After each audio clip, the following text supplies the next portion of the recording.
We in this, bro. Okay, well, I mean, yeah, it's one for the kids. I get you. Yeah, no, definitely. Um, We're a family show.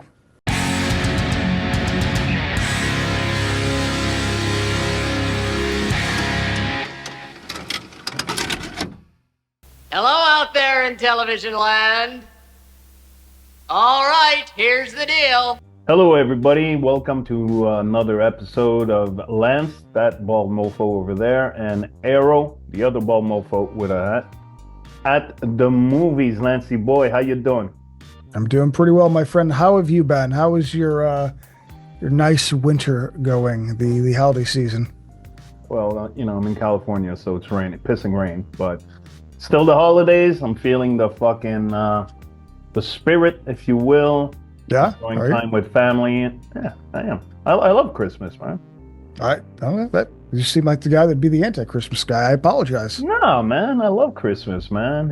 Food, family, Lethal Weapon. Can't go wrong with Chris Cobra. To Richard Donner, huh?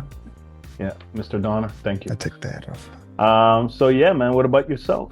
Going sledding, going skiing, just enjoying, the winter wonderland. I'm living life, man. I mean, I'm not a big Christmas guy, but I do like lights and I like food, so I think it's pretty solid, Well, with that said, before we jump into today's movie, which of course it's actually a holiday movie, you know that, right? Because it's set at Christmas and New Year's. It's somewhere in there. It's a holiday movie. Okay. Hey, Sure. the movie, by the way, is Night the Comet, and you guys go check it out and tell me if it's a holiday movie or not in the comments below. Before we jump into that, though, I'm going back to old school shit. What are you drinking? Well, you're gonna hate me, but I don't have anything, so I got myself some electric lights and some water. In keeping with the spirit of the holidays, I am going with eggnog, and not just any other eggnog. I am going with, it's really delicious, the Screwball eggnog. Well, I'll say this: I love eggnog. I am. It is one of those divisive things. You love or you don't. I am very, very pro eggnog, so I'm down. I'm a huge fan, man. So, with that said, a cheers to all of you. Cheers to you, Lancey boy. To all our friends. Hello, my friends. Okay, well, let's do Night of the Comet, 1984, directed by Tom Ender. There's a D in there, and I better be silent. I don't know. Eberhard. D and T don't make sense, so I'm going to say Tom, and it's spelled in some fancy way too. Enderhart. I think he did. But honey, he blew up the kid. He did an awesome episode of Park Lose Can't Lose. Dude, he and did, of course, actually, one of your favorite movies, Captain Ron. Oh no shit! Yeah, man. I'm so enamored by Kurt Russell in that movie, and of course Martin Short. Great movie, one of the best. That's a 4K release. I'm looking forward to. Catherine, Mary Stewart, Kelly Maroney, Robert Beltran.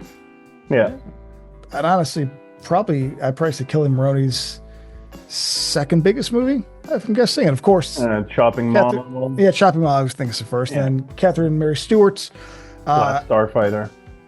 See, I'm a little bit younger, so to me, she'll always be my girl from Weekend at Bernie's. But Last Starfighter with the great Lance Guest, of course. Yeah. I mean, I don't have many guys with my name, so when I find a good one, I'm like, that's my guy, Yeah, no, good cast, actually. For me, this was like one of those movies, like in the VHS days, I saw the box, I think the cover was something like people looking up. It was kind of like a window behind it, the OG cover of it. I discovered the film on VHS, obviously. It did come out theatrically and made like 15 million on a budget of 800,000 or something like that. It was pretty good. Came out the same year as Terminator, Gremlins. And I loved that movie when I was young. I loved it. And I hadn't watched it really since then. So it's been a minute. So watching it again with adult eyes, Oh, look. I don't know what you're seeing, but don't do anything stupid, okay? Well, let me give you my history because I think it's going to go alter ahead. kind of what you think real quick. I didn't grow up with this. It's one of those I don't even remember seeing at the video store. It's kind of a cool cover, so I'm surprised I wouldn't. At least the cover I'm looking at IMDb, but probably in my 20s. I've heard about it. I think I saw what's her name, Kelly Maroney, was talk about it more than Catherine Mary Stewart. And so probably like 25, 26, I finally picked it up. And based on like the pictures of Maroney with a machine gun and like there's just the guy with like the face that's kind of peeled on, I was expecting something different. This is a lot more, I don't want to say family friendly because it's not family friendly. It's cuter than I had anticipated. I think it's good. But it's not what I thought it would be, and I'm kind of wishing the movie that it sets itself off to be existed. Does that make any sense? What did you want me to do, Oscar? Take her out back and shoot her in the head? Yeah, no, Like, I know exactly what you're talking about. Yeah. It's two cute little teens, kind of like having a fun time. Like it almost has like a John Hughes thing, but also weirdly enough, there's these these people left over from the how do you say it? The thing happens, they all just disappear and die. They all become like little red sand. The military is a bad guy. Like there's things that I'm like, what kind of movie are you trying to make? So I don't hate it, but I got to be honest. I think this is absolutely a movie just based on the tone is probably more for nostalgia and childhood than it would be some dude in his mid-20s. No, I totally agree. I mean, it's very schlocky. It's almost like an updated parody, if you will, of those old like schlocky 50s, horror sci-fi movies. You have the scientists, and then their little base, up to no good, and that's what it came off as, like very light, and even the premise, if you think about it, the world ends. Who's left? Two valley girls, who love shopping and playing, arcade games, Actually, the initial premise, if you think about it, is much better than the film that came out of it. It's a cool premise. Yeah, but what makes it cool is these two like young valley girls that are sort of like living a fun life with everybody dead should also be facing like, I don't know if they're the undead, but some of these people that are left are messed up. They're like the guy in the alley that attacks Catherine Mary Stewart at the beginning. Like there's like little hints. This stuff. Or the whole thing, the mall is really interesting with the weird, creepy guy and the little gang. But it's like, okay, but that should be them like murdering and like fighting off and like, I don't know, like Clueless meets 28 Days Later. Sure, yeah, Dawn of the Dead, something that's what I kind of got. I thought this was going to be, because again, you see the pictures, the machine guns, and these moments, but then there's so much in between. They're just kind of hanging out. I'm like, I again, not bad. It's not a bad thing, because again, I could dig the cute '80s vibe of this, because I like a shitload of Johnny Hughes movies. It's all about fucking cute teens just hanging out, but don't tease me with this interesting post-apocalyptic land, and it's almost like the money ran out, or they only had a budget for like 4 bad dudes and like 4 scenes, and they just stretched it out over 90 minutes. It's a weird tone, because it doesn't really land it. How about we go about it this way? Tell me what you liked about it. I liked the teens. I liked Maroney and Catherine Stewart. I thought their chemistry was good. I liked the look of the film, and I liked sort of the style. Like I actually would say it's really well directed. Like the wide lenses, interesting kind of shots. So when it worked, it worked. This is one of those that I might have to kind of come to the terms where it's not the movie I want, and maybe should watch this again on the movie that I got, if that makes sense. Because I don't think it's bad. It's not a bad movie. I would actually say I know we're being negative, but I'm going to say that I like this movie. I just, watching again, I got the same feeling of like, oh man, it's not quite there. But in terms of chemistry and acting, dude, and the look, I love like the tints, that Mars-ish tint they have on this thing. It's a pretty movie. When the comet passes, he has like, almost looks like an Atari screen or something, like these weird colors going through and everything. The director, what's his name again? Thomas Eberhard. I'm gonna call him Hard On really knew how to shoot on a low budget. I know that all the deserted scenes. They would shoot really early in the morning before traffic came. They were stealing shots all over the place, And he made the most of it. So he made a $800,000 movie look like, easily a $5 million movie. Yeah, it looked epic for sure. Yeah. I love, like yourself, I love the two broads. I thought they were great, really good chemistry together and also good individually. I could have done without Robert Beltran as Hector. Also could have done, actually, that was funny because the opening scene, I don't know if you remember, Catherine Mary Stewart, she bangs this dude in the cinema booth. And right away, I'm like, okay, it's a comedy because there's no fucking way a chick this fine would bang that fucking thing. I was like, really? You couldn't have hired like a better looking actor? There's no way. No offense to you, Mr. Actor, whoever the fuck you are, but you're like, she was out of your league, dog. You know what I'm saying? Are you kidding? We spend the night in here, we end up making it, and you give me $15? I love the music, very synth and a lot of pop rock 80s type of, songs. What else did I like? The makeup effects on the zombies, all four of them. Yeah, I was gonna say. I was wondering if to call them zombies because they act like them, but they're, I don't know. It's kind of a weird tightrope walk with those things because they act like them, but they don't really establish them, and then they're not really around. Yeah, no, they're not, and that's that was. Anyways, I'll keep what I didn't like for down the road, even though that's all we've been doing since we got here, saying what we don't like. Well, the mall scene where they're dancing in the shop and getting guns, and it's like a montage, and they get kidnapped. Like, I think that whole scene is great. I didn't buy the gang, with the sunglasses, these little weasels, It was again a Halloween Ends kind of thing, the band, Come on, Willie, she means it. Miss, you're not getting the point. It was those. Yeah, guys. but if they survived the nuclear apocalypse, I'm okay with it. The face then looked interesting. I don't know. I just think that's the movie that I think that's when the movie is strongest. When there was some sort of threat and these cute girls were trying to like get through it. There's not too much like in their way. There is, but I feel like the way it established itself, like that's a good scene to me because I'm like, okay, girls are doing the shit, things happen, and they need to get out of it. Okay, cool. And there's going to be a big thing, and then it kind of just ties itself up.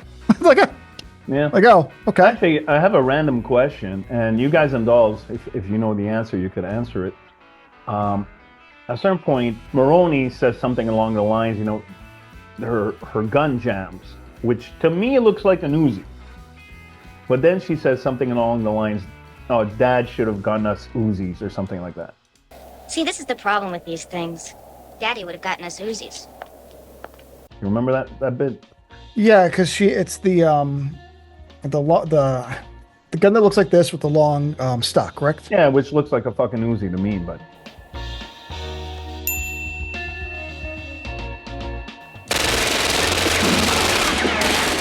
I think it's an Uzi, but Uzi could be like a brand name where that's like the cheap version of it, like Kleenex and tissue. I'm not the biggest gun guy in terms of like specifics. I know what a Beretta looks like and a Desert Eagle. So I don't know. I feel like I'm not qualified to answer that because it could have just been, it's a cheaper version, like that's the off brand, or that's not an Uzi and I'm an idiot. An Uzi could be another gun. I mean, I don't know. But that's an 80s gun for sure. Because if you notice, after the 80s, we for some reason stopped using that fucking gun. The gun was in like Die Hard. It was in like all Lethal Weapons. It was like the action movie gun. And then they're like, well, I'm assuming it must be a shitty gun. It must be like the DeLorean of guns. Because there's a hard line between when I saw it in movies and when I didn't. But I like the fact that they're just so casual about the guns. I wish there's more of that. I thought that was like fun. Because you expect them to be like princesses around it and they... they know how to handle themselves. So it's on y'all, Was that an Uzi she was holding before she said the Uzi line, or was it another type of gun? So let me know, comments below. We'll take it from there. Jesus, that was bugging you. That's no answer, man. Where did you watch the movie? Probably on the Scream Factory Blu-ray like myself, correct? No, I have a digital copy. I don't own this movie. Okay. Is it me or the dialogue and the music often enough was not mixed properly? I mean, I wouldn't consider this a well a well mixed film, but I kind of feel like a lot of 80s stuff has like awkward ADR and stuff. So I don't know. To me, I'd have to like see it on VHS to see if it was worse or better. So I can't tell you that. I would say it's not an amazingly mixed film, but again, I could point it out to, you know, a lot of stuff from that era. I almost feel like it was what it was. But on your end, you're saying it was worse. Yeah, man. Yeah, it came off like a badly mixed movies in a lot of times actually. And I was like, really? I don't. Well, then again, when I was a kid, I didn't know what a fucking mix was. So, And so I feel, maybe it was my Blu-ray, or maybe it's just how the movie is. But I was gonna say I did notice more this time, but I feel again this is something I notice a lot more in these types of 80s movies, is like how obvious the ADR is. yeah, Because you and me were chatting off screen about Night of the Creeps not too long ago, and there's a couple scenes when like he's counting down at the end where it's like he's not even fucking saying anything. He's walking out the house. Where I'm like, man, it's weird. Because nowadays, like you'd have to be like, no, let's go back. And back then, it was just like, okay, John, I'll see you tomorrow. Okay, Lance, it'll be fine. And it's like we're in the same room. Like, no. So I noticed that in this, but I'm also being kind of picky because I get it. If you're shooting shit on the fly in the streets to shut it down real quick, then I get it. That I'm sure sound was not. Yeah, they did what they could. It was an indie film, even though for me, $800,000 budget is a lot, but still an indie film. You wish you'd make movies in the 80s, man, when you could just get that money, Yeah, the good old days, but I digress. What I didn't like, let me start if you don't mind. It's exactly what you said before. It's not the movie I thought, or I remembered that it was. So I thought, I remembered chicks, world ends, zombies. That's what, or whatever the fuck they are. That's what I remembered from it. So watching it again, I'm like, dude, there's no zombies. There's like the dude at the beginning. There's one in the dream sequence. I think there's like two more. So I'm like, okay, that sucks. That's kind of like a waste of opportunity, because the premise is there. Like the setup is great. Two valley girls who knows how, take care of themselves, or some of the last survivors at the end of the world, and they're zombies, and you're not gonna run with that shit. You're gonna focus on these rinky-dink doctors, and one of them played, of course, by Jeffrey Lewis, who's Juliette Lewis's dad. Great character actor. Actually, he was in Double Impact. He was in nice. one of Leone's Western. Forgot which one. Anyways, a great actor. But so maybe it was because of the budget. I'm thinking they didn't run with it. But here's the issue, though, is because they sold on this. Like I think the best thing they could have done was sell in the reverse. Like sell it as just like two teens in the apocalypse, just shopping and hanging out. And then I'm surprised when there's a couple action sequences and a zombie here, and the military stuff doesn't seem as wasted. Because at this age, I'm like, it's not a talkie movie, so we can't sell that, especially this kind of 80s movie. But the cool stuff isn't enough. But the characters I do like, but it's almost like I just don't get enough of anything. It's not John Hughes talky enough to stand its own as a just a movie about life, about two teens just like fucking hanging out. It's not zombie enough to be an action movie. They don't really play with outside of just like atmosphere and the look, the post-apocalyptic setting. Everything they do, I think, is good, but nothing is great, and everything seems kind of stretched. So it's a weird movie because I can't say that I hate it, but nothing fully lands. It's the best example of, it's good, but it should be great, because I do think Catherine and Kelly were charming enough where I wanted to see them kick ass. They're both cute. They're both bubbly. Like that's a better movie. If not, then give me a John Hughes movie in the apocalypse that happens to have a zombie or two. But without doing one or the other, we kind of are in this awkward middle. And again, I feel bad because like I came in here thinking like, I think it's a fine movie. It's not bad. I've seen a lot worse. I think it's actually an entertaining thing, something you could like put on with like a younger generation, a younger kid. But it does feel wasted. I mean, maybe that's a cynical version of me in this life, or this age, I should say. But but it's like, shit, this is actually prime for a remake. Like, this is a movie you remake. Focus totally it, cut it down. You could have Maroney and Catherine on their own. Legacy sequel. They're fucking, like all haggard and like, stay with us. But then blow a lot more fuckers up. But it's good. And it's funny being in this episode, like saying how I'm sad that it's good, but it could be great. It could be great. I totally concur, my friend. I totally concur. It ends in such a positive way. Not that it needed a negative ending, but like the sky clears up. Maroney gets in a car with a dude. They have like a date. I almost feel it was like a little too like, and it's okay. It's like the world ended. We in this, bro. Okay, well, I mean, that's one for the kids. It's that movie. It's like I said. I thought I was watching like a serious horror movie, but it's kind of like a parody. It's kind of like a comedy. I did like the little touch they put. You remember the opening of the film? She's playing like an arcade game. It was actually Tempest, the Atari game. And there's this dude, there's like 3 initials, I forgot what they were, that beat her record. That's the guy. That's the dude at the end. That's his license plate. So I thought that was a nice little touch. And in fact, that's cute. I don't know. In fact, if I remember correctly, and don't quote me on this because I may be wrong, I'm old, but not obsolete. It was a reshoot because when they did a test screening, people wanted to know who the fuck was the guy that beat her at the game. So, they did a little pickup shot and, put it on the plate, and I thought that was cute.